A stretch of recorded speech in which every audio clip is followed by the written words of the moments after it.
ஒவ்வொரு மாதமும் 3 மில்லியனுக்கும் அதிகமான பார்வையாளர்களை சென்று சேரும் எங்களது 3 சேனலிலும் உங்கள் நிறுவனத்தை விளம்பரப்படுத்த வேண்டுமா? கீழே உள்ள எண்ணை தொடர்பு கொள்ளுங்கள். உங்க தலைவரே, உங்கள் நோட்டு சில்க்கு, உங்கள் நோட்டு சில்க்கு, உங்கள் நோட்டு நமது சின்னம் சில், நமது சின்னம். சார் சார் வணக்கம் சார். வணக்கம் சார் சார். நம்ம வெற்றி வேட்பாளர் சார். Sir whistle sir.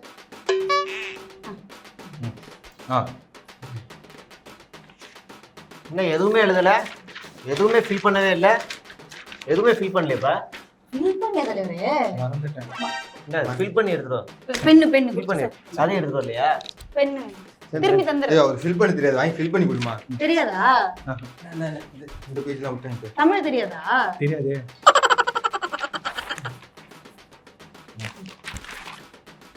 ஐயோ, ஸ்பெல்லிங் கரெக்ட்டா பாருங்க. உனக்கே தெரியாதா? இல்ல தெரியும், அது ஒரு சின்ன சந்தேகம். குடு. டைம் முடிஞ்சிரும். இனிஷியல் யார் எழுதா? அப்போ அப்பா பேர் நாளைக்கு இனிஷியல் நாளைக்கு வா. இனிஷியல் போடு. இனிஷியல் போடு, அப்படியே போடு. இனிஷியல் போடு. எப்படி போடுறது? உங்க அப்பா பேர் எழுதியா ஃபர்ஸ்ட் எழுத? டேட் ஆஃப் பர்த் யார் எழுதா?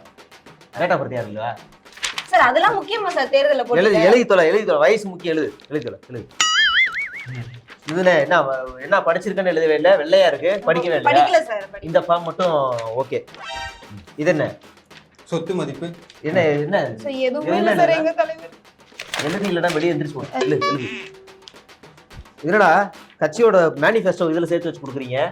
போயிடா வெளியே, ஒழுங்கா எழுதிட்டு வாங்கடா. போங்கடா, ஒழுங்கு எழுதிட்டு வாங்க. போங்க சார். நல்லா நீங்க இந்த எம்எல்ஏ வாங்க, இந்த நாடு நல்லா நாசமா போகும். நீங்க வாங்க சார், எழுதிட்டு வாங்க. போய் எழுதிட்டு வாங்க, நான் வாங்கிக்கிறேன். ஒரு ஆளுங்கட்சி ஆளா இருப்பாருன்னு நினைக்கிறேன். நம்ம திரும்ப வந்து பாத்துக்கலாம். வாங்க நீங்க வாங்க வேற ஏரியால போய் சார். அடா அப்பாஸ் வாங்க. என்னங்க தமிழ் சினிமாங்க நடிக்கவே மாட்டீங்க? என்ன கடைசியா ஏதோ ஒரு படத்துல பாத்தங்க உங்களை. என்னங்க நீங்க? சார் அப்பாஸ் இல்ல சார், சத்யகுமார். சத்யகுமாரா? அம்பேத்கர் வலிச்சு வரோம். Sorry sir, sorry. கொடுங்க சார், கொடுங்க. பண்ணிடுவோம் சார். சார் ஒரு நிமிஷம் சார். மூதேவி, அது ஆந்திரா பஸ். இது சார், அது ஆந்திரால நிக்கிறீங்களா? சரி சார். என்ன சார் நீங்க தனியா வந்திருக்கீங்க, சிம்பிளா வந்திருக்கீங்க, என்ன சார் காரணம்? சார் எல்லாம் படிக்காத தற்கூரி பயலுகளா இருக்கானுங்க சார். உங்க கட்சியிலயா? எழுத படிக்க தெரியல, யோசிக்க தெரியல, எல்லாம் தற்கூரியா இருக்கானுங்க. கஞ்சா அடிச்சுட்டு சுத்திட்டு இருக்கானுங்க சார். எப்ப பாரு போதையிலே இருக்கானுங்க. எனி டைம் போதையிலே இருக்கானுங்க சார். தள்ளி போங்க கொஞ்சம். நவுந்து. நம்ம ஓட்டு எங்களுக்குள்ள சண்டையே இல்லைங்க. நம்ம ஓட்டு விசிலுக்கு. நாங்க ஒண்ணாதான் இருக்கோம், ஒற்றுமையா இருக்கோம் சார். திருத்தணி ஏன் சார் செலக்ட் பண்ணீங்க? சார் நான் திருத்தணிக்கு வந்து 35 வருஷமா அழகு குத்திட்டு இருக்கேன் சார். 35 வருஷமா. சரி சார், ஒரு ஆள் 1 டிகிரி 1 வருஷத்துல ஒரு ஆள் தானே சார் படிக்க முடியும்? உடனே மறுபடியும் சொல்றேன் பாருங்க. ஒரு ஆள் 1 டிகிரிய அட் டைம்ல அதானே படிக்க முடியும். இன்னொரு டிகிரி எப்படி பண்ண முடியும்? எனக்கு புரியலையே. தளபதி கட்சியில இருக்கிறவங்களால முடியும். எப்படா நீ பிஎஸ்சி படிச்சுட்டு எல்எல்பி போட்ட? முடியும் சார். முடியும். எனக்கு சந்தேகமா இருக்கு. ஃபேக் டாக்குமெண்ட் எதுவும் சப்மிட் பண்ணிருக்கீங்க போல. இந்த அஃபிடவிட் ரிஜெக்ட் ஆகணும். ஆண்டவா, திருத்தணி முருகா. Whistle sir. போய் தொலைங்க. 2034 தொகுதியிலயும் நம்ம தான் ஜெயிக்கிறோம். 2034. இங்க பாருங்க தம்பிகளா, நான் ஒரு விஷயம் மட்டும் சொல்லிக்கிறேன். நமக்கு மே 4ஆம் தேதி தெரிஞ்சிடும். காலைல 10 மணிக்கெல்லாம் ரெடியா இருங்க. 10 மணிக்கு தெரிஞ்சிடும் யாரு வெற்றி. நம்மளோட வெற்றி 10 மணிக்கு பொறிக்கப்பட்டுரும். எழுதிடுவாங்க 10 மணிக்கு. நமக்கு தான் வெற்றி. எப்படி இருந்த மனுஷன் தெரியுமாடா இருந்தாலும் இந்த கட்சியில கொலை பண்ற அளவுக்கு பெரிய டெரர் பீஸரா வந்து காமெடி பீஸ் ஆக்கி வச்சிருக்காங்க. நாசமா போய் நல்லாவே இருக்க மாட்டேங்கிறா. எப்பேற்பட்ட மனுஷன். எம்ஜிஆர் காலத்து அரசியல்வாதிலாம் சொன்னாங்க, இப்போ புஷி காலத்து அரசியல் மாதிரி கேவலப்படுத்திக்கிட்டு இருக்காங்க. அது மட்டும் இல்லை, கொஞ்ச நாளைக்கு முன்னாடி நம்ம விசில் சின்ன அறிவிச்சப்ப நான் ஒரு விஷயம் சொன்னேன் ஸ்டேஜில். என்ன சொன்னேன்? தம்பிகளா, யார் காதலையும் போய் விசில் அடிக்காதீங்க, யாரையும் துன்புறுத்தாதீங்க, அந்த மாதிரி நிறைய ஒரு நல்ல விஷயத்த சொன்னேன். அப்போ என்ன வந்து எல்லாரும் என்ன பார்த்தாங்க? ஆஹா, கட்சியிலே ஒரு அறிவாளி இருக்காரா, நல்ல மனுஷன், அறிவா இவர் தான் கட்சியில பேசுறாரு அப்படின்னு நல்லா நினைச்சாங்க. ஒருபோதும் அந்த மாதிரி நீங்க நினைக்கவே கூடாது. நானும் ஒரு முட்டா பீஸ் தான்.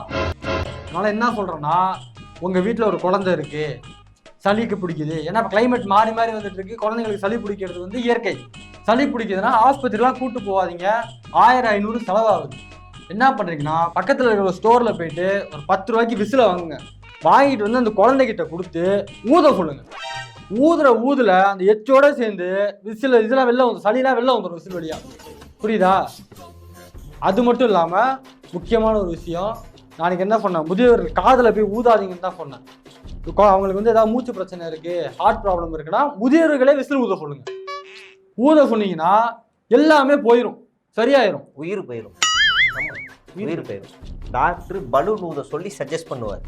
பலூன் ஊதுனா மூச்சு குழாய் நல்லது, நுரையீரல் பெருகுன்னு ஒரு முறை சொல்லுவாங்க. விசில் அடிச்சா நாய்ஸ் பொல்யூஷன். இந்த ஆள்லாம் சொல்றேன்னு கேட்டு தொலையாதீங்கடா, தற்குறி நாய்களா. வீட்டில் இருக்க வயசானவங்களை கொலை பண்ணி தொலைஞ்சிடாதீங்கடா. அது பண்ணி சளி கிளி பிடிச்சுன்னா தூக்கிட்டு போகடா. ஆரம்ப சுகாதார நிலையம் கவர்மெண்ட் நல்லா கட்டி கொடுத்துருக்கு. தேவையில்லாத எதை இளவெழுத்துறாதீங்க. பெருசா போமாண்ணே போமா. அடுத்து நம்ம தலைவர் வந்துட்டா எல்லா ஹாஸ்பிட்டலும் விசில் கொடுத்து ஊத சொல்லலாம். ஊத சொல்லுவோமா? திட்டத்தை கொண்டு சங்கே ஊத வச்சிருவோம். தலைவரே நம்ம அந்த வேட்புமனு இப்போ தாக்கல்லாம் பண்ணியாச்சு. இப்போ பிரச்சாரத்துக்கு போனோம். ஏஞ்சுக்கோங்க. மணி என்ன? மணி இப்போ காலைல 11 மணி ஆயிடுச்சு. 11 மணி தான் ஆகுதா? இங்க பாருங்க, வீடே வெறிச்சோடி கிடக்குது. நம்ம வீட்டுக்குள்ள இருக்கிறோம். வாங்க போலாம். வெளில வந்தா கூட்டம் கிட்ட வந்துட போகுது. இல்ல எவனுமே இல்லை இன்னைக்கு. வீடே வெறிச்சோடிக்குது. என்னன்னா எப்போதும் நான் ஏஞ்சு வெளில வந்தா கட்சி ஆஃபீஸ்ல ஒரு 10 பேர் 20 பேர் இருந்துட்டே இருப்பாங்க. யாரையுமே காணுமே. அவங்க எல்லாரும் அவங்களுக்கு ஒரு தொகுதி கொடுத்துட்டோம்ல, அவங்க இங்க போயிட்டாங்க. அவங்க என்ன நம்மள மாதிரி உங்களை மாதிரி லூசா இல்ல அங்க போய் ஏதோ ஓட்டாது கேக்குறானுங்கன்ற வீட்டுக்குள்ள பதுங்காம இருக்கிறதுக்கு பைத்தியக்காரனுங்களா அவனுங்க. என்ன சொல்ல வர, வீட்டுக்குள்ளே உட்காந்துருக்கேன்னு சொல்ல வரீங்க? இல்ல தலைவரே, நம்ம ஆளுங்க வேலை செய்யறானுங்கோ. சரி ஓகே, நம்ம ஆளுங்க வேலை செஞ்சா போதும். நான் ஜெயிச்சிருவேன், உட்காந்த இடத்துல ஜெயிச்சிருவேன். அது பிரச்சனை இல்ல. நம்ம ஆளுங்க வேலை செஞ்சா போதும். நினப்புல தீய வைக்க. சரி தலைவரே, என்னன்னா இப்ப நாளைக்கு வந்து நீ பாத்தீங்கன்னா திருவள்ளூர் போற, அப்படியே ஸ்ரீபெரும்புத்தூர், அப்படியே வேலூர், அப்படியே திருவண்ணாமலை, அப்படியே சேலம், அப்படியே மதுரை, அப்படியே திருச்சி, அப்படியே சுற்றுப்பயணம் முடிச்சுட்டு வரோம். நம்ம அப்படியே உள்ள வைக்க. நான் சொல்றதை மட்டும் பண்ணுங்க. காலைல கிளம்புறோம், 10 மணிக்கு ஒரு தொகுதி. அங்கேருந்து அதை முடிச்சுட்டு மதியம் ரெஸ்ட். அங்கேருந்து நேரா 6 மணிக்கு ஒரு தொகுதி முடிச்சுட்டு 6 மணிக்கு வீட்டுக்கு வந்துடுறோம். தலைவரே, இப்படி ரோடு ஷோ மாதிரி போனோம்னா பர்மிஷன் தரமாட்டாங்க தலைவரே. பெரிய தலைவலியே இருக்குது இவனுங்களோட. அதை பாருங்க, போன அச்சு எனக்கு ஒரே டென்ஷன் ஆகுது இவனுங்களோட. பர்மிஷன் தரக்கூடாதுண்ணா, அதுதான் எனக்கு வேணும். நீங்க பர்மிஷன் எப்படி கேட்பீங்க? சரி, எங்க தலைவரே 10 மணிக்கு பெரம்பூர் வருவாப்புல, அங்கேருந்து அப்படியே ஊர்ந்து போய் முடிப்பாப்புல அப்படின்னு. அப்படிலாம் கேட்டீங்கன்னா பர்மிஷன் கொடுத்துருவாங்க. ஆமா, பர்மிஷன் கொடுக்காத மாதிரியே போய் கேட்கணும். கொடுக்காத மாதிரி கேட்டா கொடுக்க மாட்டாங்க. அதுக்கப்புறம் நம்ம போவானா என்ன சொல்லணும், வெளில பர்மிஷன் நாங்க வெளில வரோம்னு சொன்னோம், எங்களை ஆளுங்கட்சி தடுக்குது, தேர்தல் ஆணையம் தடுக்குது அப்படின்னே சொல்லி ஓட்டிடுவோம். சரி, புரியுதா? சரி. முக்கியமான விஷயம் என்னன்னா, என் வாழ்க்கையில 20 நாள் கஷ்டப்பட போறோம்னா இந்த 20 நாள் தான். புரியுதா? இவ்வளவு நாள் கஷ்டப்பட்டதே கிடையாது. கஷ்டப்பட வேண்டியது 20 நாள். இதுதான் அப்படியே பூ போல கொண்டு போயிடுங்க. எப்படா எனக்கு இந்த 20 நாள் முடியும் இருக்கு. வேற தலைவரே, இந்த டெபுட்டி சிஎம் ஒரே ஒரு நாள் பிரச்சாரத்தை மட்டும் பாரு. ஏப்ரல் 6ஆம் தேதி பிரச்சாரத்தை மட்டும் பாரு. காலையில 10 மணிக்கு திருவையாறு, 11:30 கும்பகோணம், அப்படியே டிராவல் பண்ணி திருவடை மருதூர், அப்படியே ஜெயங்கொண்டான், அப்புறம் குன்னம், அப்புறம் உளுந்தூர்பேட்டை. இது முடிக்கிறதுக்கு ஒரு நாள் முழுக்க ரெஸ்டே இல்லாம ஓடுறாப்புல. ஒரே நாள்ல 6 தொகுதி. லூசுத்தனமா பேசாதா. நம்ம யாரு? மாற்றத்துக்கான கட்சி. அவங்க பண்றது அப்படியே நம்ம பண்ண முடியுமா? சொல்றத மட்டும் செய். ஓ சரி, வெளியாக மட்டும் போறிய. என்னோட தொகுதி தீனருக்கு எப்போ வருவேன்? வேணே, அசமா போயிடுவோம். நீங்களாம் நல்லாவே இருக்க மாட்டேன், அழிஞ்சு போயிடுவோம், மண்ணோட மண்ணா போயிடுவோம். என்ன சவுண்ட்? இல்ல தலைவரே, உங்களுக்கு ஸ்கிரிப்ட் எழுதினுங்க. ஸ்கிரிப்டா? ஆமா, இது அப்படியே தான் நீங்க அடுத்து போற இடத்துக்கு நீங்க வந்து படிக்கணும். இதையா? ஆமா. 234 தொகுதியிலையும் நம்ம ஜெயிக்கிறோம். விசில் சத்தம் தெரிக்குது. அப்புறம் வந்து திமுகவை எல்லா இடத்துலயும் தோக்கடிக்கிறோம். வாக்குறுதி 6 சிலிண்டர் தரோம், தங்கம் மோதிர தரோம். ஆமா, முடிச்சிருங்க. அதை ஃபைனல் வரைக்கும் முடிச்சிருங்க. இதான் ஸ்கிரிப்ட். ஃபுல்லாவே முடிச்சிருவோம். ஆமா. அடுத்து கடைசியில பாட்டு போடணுமா? ஆமா பாட்டு பாடணும். உங்க பேரு எல்லாமே. ஓகே.